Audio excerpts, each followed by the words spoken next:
You're listening to PetLifeRadio.com. Is your pet stressed out? Does your pet need annual vaccines? Which pet is best for a child? Would you know if your dog was in pain? Pet Life Radio presents The Pet Doctor, where you'll learn everything about keeping your pet healthy and happy. From pet care, pet meds and grooming, to pet food, pet insurance, and dental care, this is the place to find out everything there is to know about pet wellness. Whether you have a dog, cat, reptile, or rabbit, you'll find answers for your pets straight from the vets, because it's your pet. Health matters. Please welcome your Pet Doctor host, veterinary media consultant and veterinarian, Dr. Bernadine Cruz. Several times a week, clients will ask me how to ensure that their pets will live a long, health-filled life. I usually reply that it's a matter of veterinary care, diet, genetics, and luck. We don't have much control over genetics and luck, but as pet parents, we have tremendous sway over what goes into our pet's bowl and mouth. In 2015, Americans spent over $60 billion on pet food, with veterinary care coming in somewhere around $15 billion. But is all of that money on pet food being well spent? Are we overfeeding and giving less than optimal nutrition to our furry family members? Can some of the most serious medical conditions, such as kidney disease and cancer, be positively affected by modifying what we feed? My guest is Dr. Cailin Heinze. She is board-certified veterinary nutritionist at Cummings School of Veterinary Medicine at Tufts University, where she teaches biochemistry and clinical nutrition. She's an expert in home-cooked diet formulation and general pet nutrition, and has a special interest in feeding pets with kidney disease and cancer. Dr. Heinze has been featured in Eating Well, WebMD, Prevention Magazine, and Dog Fancy, and she regularly speaks at national and international veterinary conferences. So grab your pen and paper. I know you're going to want to take some notes to help you digest this very important subject. We'll be right back after the short break. Please have a seat in the waiting room. The doctor will be with you shortly, right after these messages.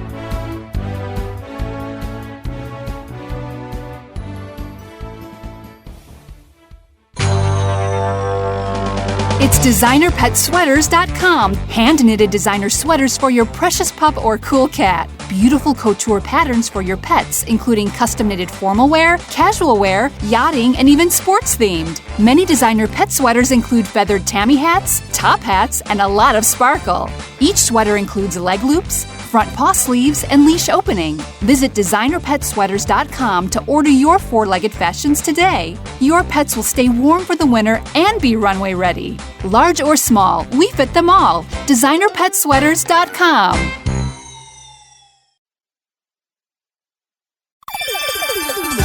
Let's talk pets on PetLifeRadio.com.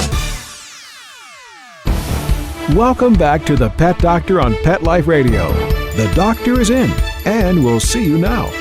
Dr. Heinze, thank you for being with us. Nutrition is such a critical area of veterinary care that so many people do not understand. Veterinarians don't understand. So thank you for being with us today. I'm happy to be here. Thanks for the invite. Give us a little bit of background. Who is Cailin Heinze, and how did you become a board-certified veterinary nutritionist? And are there many of you? There are approximately 80 board-certified veterinary nutritionists in the U.S. There's another organization that certifies veterinarians for nutrition in Europe, but I'm not sure exactly what their numbers are. But it is definitely one of the smaller veterinary specialties. I kind of got there in a roundabout way. It's actually not what I thought I would do coming out of veterinary school. I knew I wanted to be an academic. I wanted to teach at a veterinary teaching hospital, but it wasn't the specialty that I thought that I would end up in. And, kind of fate led me into private practice for a few years, and I realized that I was spending a lot of my time talking about nutrition. And I'd always been very interested in nutrition, and I'd always been very interested in biochemistry, and the two are very closely related. And so kind of one thing led to another, and I realized that that might be a good career fit for me. And so I started looking into options for getting more training in nutrition, and ended up at UC Davis, which has an excellent, both a school of nutrition, to graduate degrees in nutrition, but also has an excellent program for training veterinary nutritionist. And so I did my residency, moved to California, did my residency there, and stayed and got a master's degree in nutrition while I was there, and then moved to Tufts. And so my practice is limited to clinical nutrition, and then I teach biochemistry. A very good combination. And I'm glad you said that Davis was such an excellent school because, of course, I am a graduate of UC Davis. So thank you for that little plug. One of the things that we see just way too often in veterinary medicine is kidney disease. One of my own kitties, a 16-year-old matriarch of the family earlier this year, passed on because of kidney disease. And sometimes when I have this diagnosis for a client, it's like, where did this come from? I had no idea. How common is kidney disease in cats, and is it more common in cats than dogs or vice versa? I don't have the exact numbers, but I can say that at the teaching hospital level, it's very, very common. It's one of the more common reasons why a dog or a cat would see our internal medicine service here at Tufts, and also a very common reason why they would see me as a nutritionist. I would say that probably 40 to 50% of my caseload is dogs and cats with kidney disease. So it's certainly a common disease. In geriatric cats, it's probably one of the most common diseases. And again, I don't have the exact numbers, but I think that there's probably no one who has had more than a few cats in their teens who hasn't had at least one of them that's had at least some minor kidney changes. So it's certainly very, very common. Clients are always so devastated with this diagnosis and want to know all the things that they can do. And sadly, there is no way that we can stop the disease. But as I was reading recently in one of my journals, that diet, if you change the diet and can modify it, and the cats are willing to eat it, or dogs are willing to eat it, that sometimes you can double the survival time. Would you agree with that? Yes. Kidney disease is actually one of the diseases that, from a nutrition perspective, is the most rewarding to treat, because it is a disease that diet is probably the main treatment that we have. We have medications and fluids and stuff like that, but most of that's geared towards treating the symptoms. It's not geared towards actually slowing down the progression of the disease.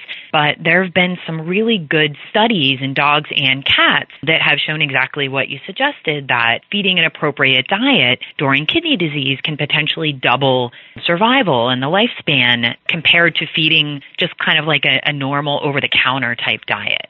Speaking of over-the-counter foods, the plethora of foods that are out there is mind-boggling. And it seems though, again, most of the pet parents are coming in saying, oh, yes, I'm feeding the most expensive food. I don't see how this could have happened. It's most expensive. It is going to be organic. It's grain-free. It's high protein. Do these make a difference? That's interesting. It's pretty good timing on that, because I actually just wrote an article for our blog, Pet Foodology, where I talked about kind of the premiumization of pet food and how we have all of these pet foods. And a lot of my clients come in, that they're very proud that they're feeding these very, very expensive products.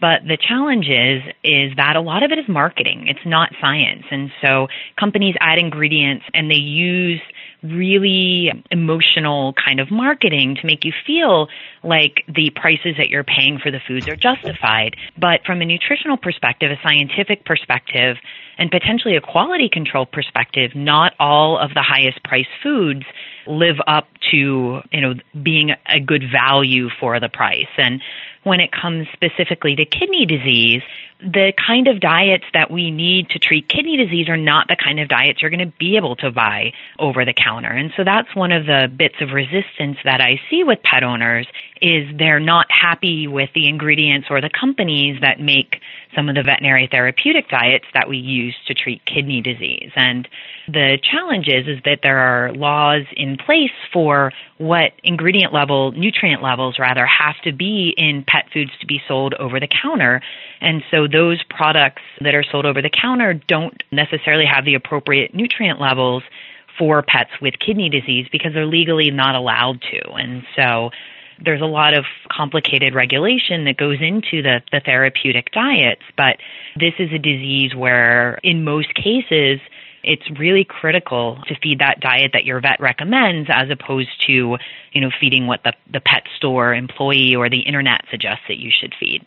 So just because it's expensive doesn't necessarily mean that it's going to be feeding your pet's medical condition the way that it needs to. So it may have byproducts, and you're so opposed to byproducts, but it is a prescription diet. It is a diet that is specific for a particular condition. Exactly. Yep. And I mean, some of the fancier diets over the counter may not even be the best situation for your healthy pet. But definitely when we have diseases, particularly diseases like kidney disease that we know are so amenable to nutritional modification, we need to look at the nutrient levels. We need to look at the diets that have a proven track record rather than, worrying as much about individual ingredients that the internet may tell us, aren't good. Because a lot of that just is based on marketing and isn't based on actual knowledge. And so when we look for a diet with a pet for kidney disease, some of the more important nutrients, probably the most important nutrient for most animals with kidney disease is phosphorus, because we have pretty good data that shows that if your blood phosphorus increases with kidney disease, your kidney disease gets worse. And so what we want to do is we want to keep that blood phosphorus as low as we can without causing signs of being too low for as long as we can. And that's been shown to be directly related to the survival time with kidney disease. And to put things in perspective, the therapeutic diets you get from your veterinarian for a pet with kidney disease may have a quarter of the amount of phosphorus that you're going to find in the average over-the-counter type diet. They may have even less than that in comparison to the diet that you may be purchasing from a pet store. So that is a huge, huge part of managing kidney disease. Other nutrients that we think about would be Now, Dr. Heinze, before we go further, because I was going to say controlling phosphorus, that's not something that people see as sexy, see on the label, but they do see protein. And isn't that where the phosphorus is coming from? And you're saying, okay, it's a high-protein diet. Boy, that has to be good because I have a dog and it's eating like a wolf, or I have a cat and it's eating like a lion. Those are high-protein foods. Yeah, and so the most bioavailable, meaning the phosphorus that your body can use the most easily, typically does come from meat. But you do get phosphorus from plants as well, but it's a little bit more unknown about how easily your body can utilize the phosphorus from plants. It's certainly not as available as the phosphorus from meats. And so we honestly don't know what the ideal protein level is for most dogs and cats with kidney disease. That's not as well worked out as the phosphorus. But the values that increase in the blood, specifically the BUN, that when your pet has kidney disease increases, that BUN is a breakdown product of protein. And so the more protein you feed, the higher the levels of BUN and some other things we don't measure in the blood. And those other things can make your pet feel sick. And so can decrease the appetite, can lead to your pet, really feeling ill versus just having abnormal values on blood work. And so in the later stages of kidney disease, as the kidneys are functioning less and less well, we need to minimize the amount of protein to keep those levels as well controlled as we can, because that's one of the big functions of the kidney, is getting rid of the breakdown products of protein. And so your body only needs so much protein. Your body doesn't store protein like you store fat. And so if you feed more protein than the body needs, your body just breaks it down and pees it out, basically. And that works great if your kidneys are functioning. So there's no evidence that a high-protein diet causes kidney issues. But once you have kidney issues, a high-protein diet, or even, a kind of a normal protein diet, if your kidneys are really bad, can lead to higher levels of the toxins in your blood because your kidneys aren't able to get rid of them. And so diets that are designed for pets with kidney disease generally have lower levels of protein compared to typical diets that are out there, particularly the higher protein diets that are popular currently. And so, that's always the challenge, is we try to match the protein level to the level of disease. We don't want to go to the lowest protein diet with early kidney disease, but if you have end-stage kidney disease, then feeding a lower protein diet may be important. And there are some types of kidney disease where it may be important to feed a lower protein diet earlier. What are some of the other nutrients that are important for a pet that has kidney disease? What should they look for? We try to avoid high sodium. All of the therapeutic diets are low in sodium, so that's not really something we have to think about too much. But it certainly can be an issue with treats and human foods that we tend to like to feed, particularly so sodium pets is with salt, basically. not so good appetites. Exactly. Okay. Most of the diets designed for pets with kidney disease have increased amounts of B vitamins, with the idea that you may be losing more if you're peeing more, which all pets with kidney disease generally do.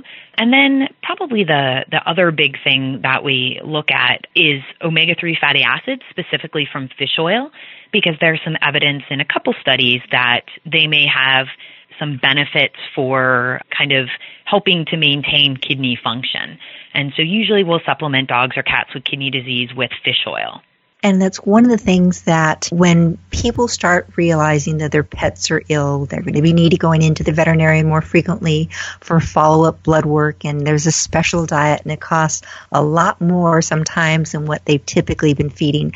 They try to economize whenever possible. And one of the things saying, okay, I want your pet on fish oils, fatty acids, they can be kidney protective. Well, can I just go to a big box store and get some of the over-the-counter? Or I take fish oils. Can I just give them mine? Is that typically something that they can do? It depends on the product, but yes, we recommend both products that are made specifically for animals and often human products. The biggest issue with any supplements is quality control, because supplements aren't regulated very much at all by the government. And so generally the FDA has to prove there's a problem to stop a supplement from being marketed. The companies don't have to prove that they're safe or meet label claim to market them. And I think a lot of people don't understand quite how government regulation of supplements works. And so it's really important to pick a fish oil supplement that has been through third-party quality control. So somebody, Consumer Reports, Consumer Lab, some other third-party group has actually verified that what they say is in it is actually what's in it. And so that's a big issue for us. The other issue with fish oils is some products, particularly cod liver oils, will have added vitamin A and D, and particularly the human products, the needs for vitamin D in many people is significantly higher than in dogs and cats. And so some of the human products that have added vitamin A or D, if they're dosed at higher doses in pets, can actually lead to too much vitamin D when you add to the amount that's already in the diet. And so those are probably the two biggest issues in using the human products and even some of the veterinary products, is avoiding products with added vitamin A and D, specifically if the company can't tell you exactly how much is in each time and actually adjust that with each batch, and making sure that you're using a product that is high quality and has in it what the label says it has in it. The other thing, Dr. Heinze, I know, again, people trying to economize, or they go, okay, I take flaxseed and I add it into my cereals and my food and I put it in my smoothies in the morning. Why can't I just use something like flaxseed? You're telling me I need to use fish oils. Flaxseed is a great source of omega-3 fatty acids. Why can't I use that? You are going right for the biochemist in me. But basically, I can tell you that the lecture I give to my students on this is much longer, but in a nutshell, there are different kinds of omega-3 fatty acids. And while our bodies can convert, and our dogs as well, can convert the omega-3 fatty acids that are found in flax to the kind that are found in fish oil, the conversion rate's very, very low.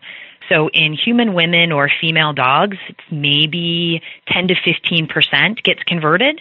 In cats, it doesn't get converted really at all, not really measurable amounts. And so what that means is to see the efficacy that they saw with fish oil in these studies, you would have to give 6 to 10 times as much flax as fish oil.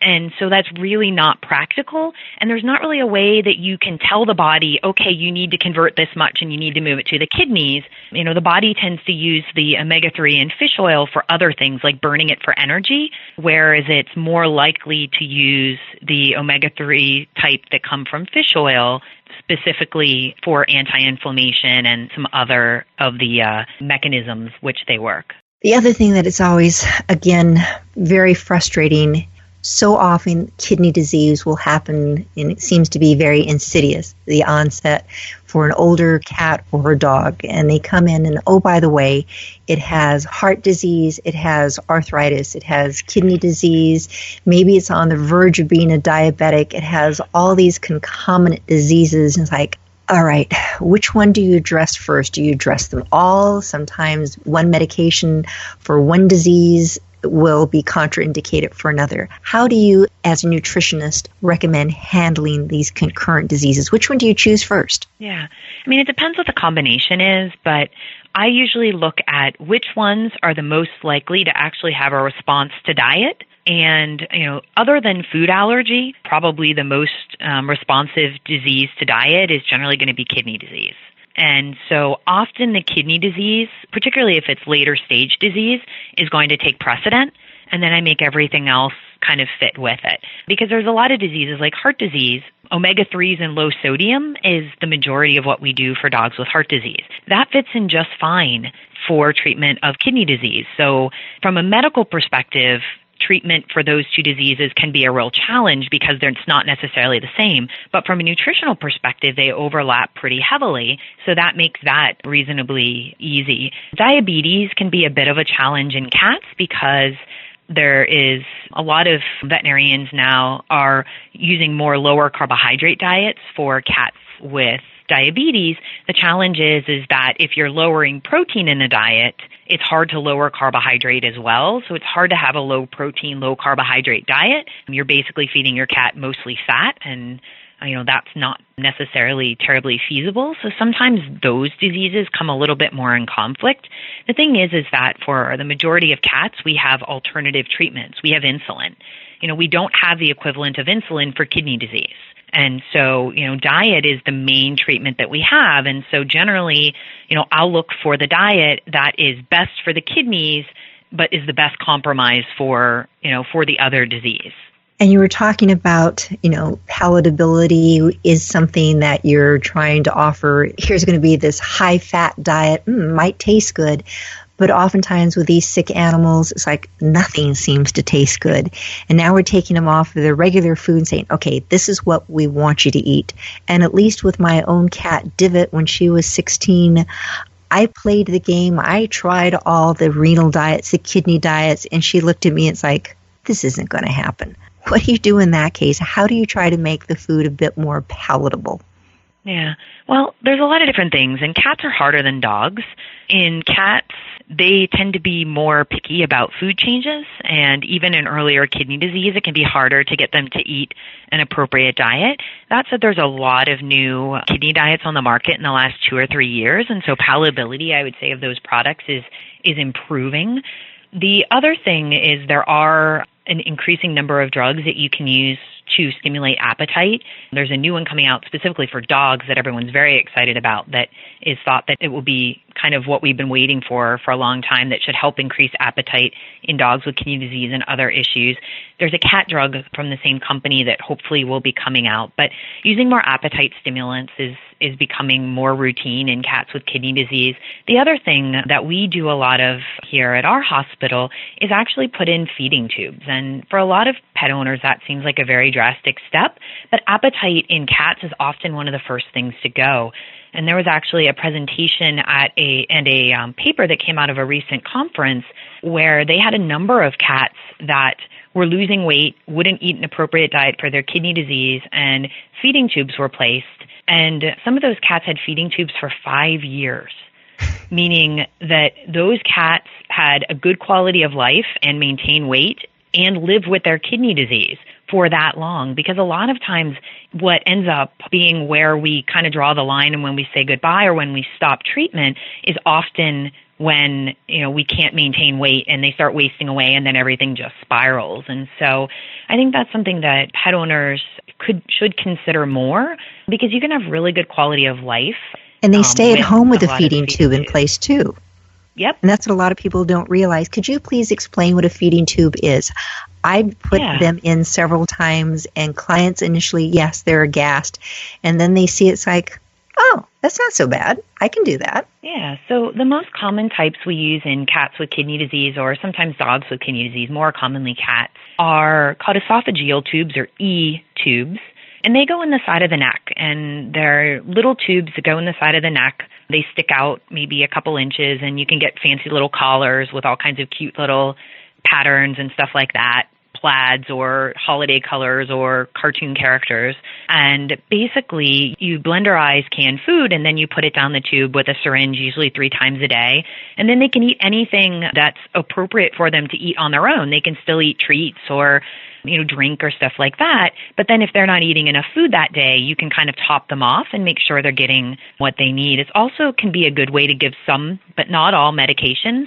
Because everybody, who likes to pill their cat, right? Or try to get nasty tasting liquids into their cat. And so that can be a great way to get medications in, and a good way to put extra water too. Because cats don't always tend to be good drinkers even when they need the extra fluids. And so for a lot of owners, that can be something that can really make a difference. And I think kind of the trend for years was to kind of think of that as like a last-ditch effort, or something that you would do for a month or two to kind of prolong life. But I think as this study and these cases that they talked about at the conference suggest, this could potentially, if we were a little bit more aggressive at using this type of assisted feeding, there may be the potential that we could actually increase lifespan in some animals with kidney disease for maybe even years. And, I think that's something that never one really thought of as something that was possible. But I think the most important thing to stress is this is never something that you should use if the quality of life overall isn't good.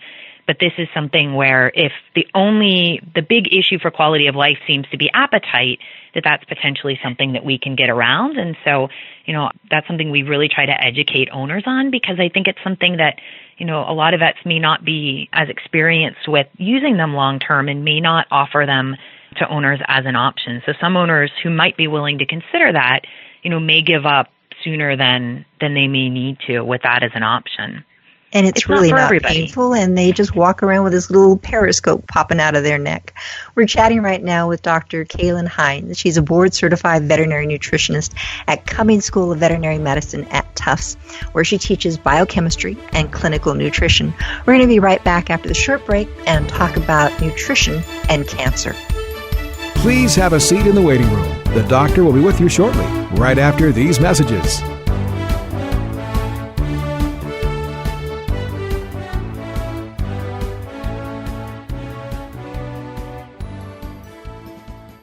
Everything we tried failed except the Dynovite. The standard run-of-the-mill tests and treatments. Cortisone, antihistamine, multiple creams, antibiotics, spray, multiple prescriptions, steroid injections, sprays, shots, antibiotics, steroid cream. No results. It was neglect. The other owners didn't care enough about him to take care of him and to give him the nutrition he needed. A nutritional supplement like Dynovite. To be the healthy, happy dog he is today. DINOVITE.com. If you want the dog to be healthy, you got to feed it something healthy. Put some nutrition in your dog. The vet that I trust recommended Dynovite. The dog I have today, because of Dynovite, has a sparkle in his eye, a lush coat, healthy skin. When you rescue a dog, you've got to feed him right for life. Dynovite will make your dog a happy dog. Dynovite is nutrition. Dynovite for life. 859-428-1000. 859-428-1000. DINOVITE.com.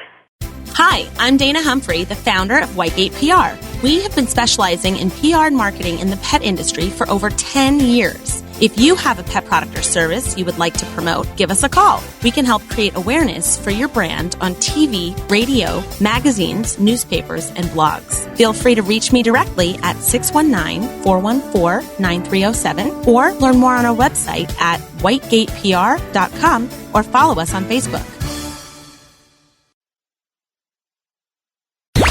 Let's talk pets. Let's talk pets On Pet Life Radio. Pet Life Radio. PetLifeRadio.com. Welcome back to the Pet Doctor on Pet Life Radio. The doctor is in, and we'll see you now. Dr. Heinze, we've been chatting so much about kidney disease, which is so common. I really want to, in these last few minutes, talk a little bit about cancer and diet. Is there a diet that can, number one, cause cancer? And in the second breath, is there a diet that can prevent cancer? Because we're all for people trying to be so careful of what we eat, and should you go vegan, and should you have the colorful diet, and is it the Mediterranean? And then we seem to be kind of stuck as to what comes in the can or the package for the dog, cat. Please explain. Sure. I think that there's, cancer is such an emotional type disease that I think we all, desperately want to think that there's a way that we could prevent it or a way that we could cure it, short of all of the toxic drugs and stuff that tend to be part of chemotherapy. And I think the challenge is, actually kind of looking at the data and seeing what we have. And, in people, we know that some foods made big headlines this year that processed meats. So things like hams and lunch meats and hot dogs and bacon and those kind of things have been associated with a greater risk of cancer. And there's certainly been some foods over the years that have been suggested may have some cancer prevention benefits, but we don't have any data that, I see all the time on the internet that your pet got cancer because you fed a commercial food. We have no data to support that any specific type of pet diets makes it more likely that your pet is going to have cancer. Cancer is a type of disease that has many, many different causes. And, like you mentioned earlier, genetics is a huge component of it. There are environmental things. There may even be things like being overweight in people predisposes you to developing cancer. And we're not sure about the link in many cancers in dogs and cats yet, but there's a lot of other lifestyle factors other than just food. And so, I think right now, blaming any one particular diet or diet strategy for causing your pet to develop cancer, really, we don't have a basis in fact on that right now. And then I think the hardest part for most of my clients to understand is that we also, on the other side of that, don't have a cancer diet. We don't have a specific type of diet that has been shown to have a notable benefit for pets with cancer. And I think that's the hardest thing for a lot of people to accept, because we really want to think that there's this cancer diet. And I see this online all the time, very strongly worded statements from websites saying, if you don't feed this type of diet, that your pet, your pet's cancer is going to get worse. If you feed this type of diet, that's going to fix it. But the honest truth is we have been putting millions of dollars into this kind of research in humans for decades. We still don't have any information in people on what the ideal type of diet is for people with cancer.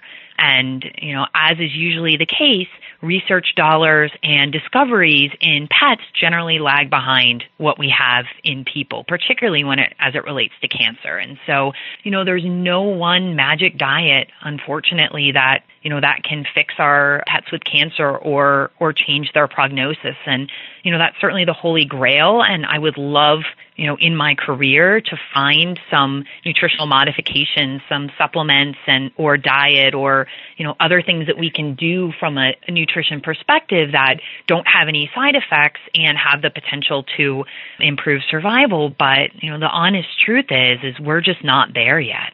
It is frustrating. Thankfully, there are people like you that are out there that are looking. So hopefully in your lifetime, there will be something that we can do for this very devastating disease. Dr. Heinze, as we wrap this up right now, is there one thing that you want pet parents to remember about feeding their pets for life? I would say probably there are two very, very important things. The first thing is making sure that your pet is getting all of the nutrients that he needs. So that means feeding either a well-balanced, made by a veterinary nutritionist, home-cooked diet or a quality commercial diet, not necessarily from the fanciest company, but from a well-established company that has a lot of experience, knows what they're doing. So feed that type of diet and feed that to keep your pet thin. Those are the two most important things that you can do to reduce health problems across the lifespan. And, I think that the latter, the letting your pet get too heavy is probably the biggest pet health crisis we have right now, because so many diseases that we're seeing in pets now are at least, worsened by excessive weight, if not directly caused by it. Thank you. That is one. They get on me all the time at the office because I walk through a door and the client looks at me and their, face kind of sags, going, I know she hasn't lost weight. He hasn't lost weight yet, going, That's right. It's so important to keep that weight under control for so many different factors. Chubby looks cute in some respects, but it's just not the best thing for your pet. So thank you for reinforcing that. You've been listening today to Dr. Cailin Heinze. She is a board-certified veterinary nutritionist, and this is Dr. Bernadine Cruz. You've been listening to The Pet Doctor on Pet Life Radio. If you have any questions, something that's really been bothering you, something that you want answered, please send me your questions at thepetdoctor@petliferadio.com. I'll see if I can get them answered for you on air. So listen again next week. We'll have more information on how to make you the best possible pet owner. Thanks for listening. Take care. Pets can be a wonderful addition to your life because they're a member of the family. Keeping them healthy and happy is important. Pet Life Radio presents The Pet Doctor with veterinary media consultant and veterinarian Dr. Bernadine Cruz. Whether you have a dog, cat, reptile, or rabbit, you'll find answers for your pets straight from the vets. The Pet Doctor, on demand every week, only on PetLifeRadio.com.